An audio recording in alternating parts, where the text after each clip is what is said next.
आज गांधीग्राम येथील ब्रिटिशकालीन पूल पाडण्यात आला आहे। हा पूल भारतातील मध्य प्रदेशला जोडणारा पहिला पूल होता। गेल्या 2 वर्षांआधी या पुलाला तडे गेल्यामुळे हा वाहतुकीसाठी बंद पाडण्यात आला होता।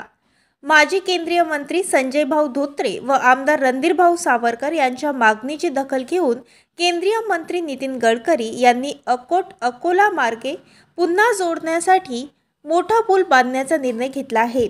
त्या अनुषंगाने कामकाज सुरू झाले आहे। या कामाला खासदार अनुप धोत्रे, आमदार वसंत खंडेलवाल, आमदार प्रकाश भारसाकडे यांनी सुद्धा मागणीला पाठिंबा दिल्यामुळे या पुलाचे काम सुरू झाले आहे।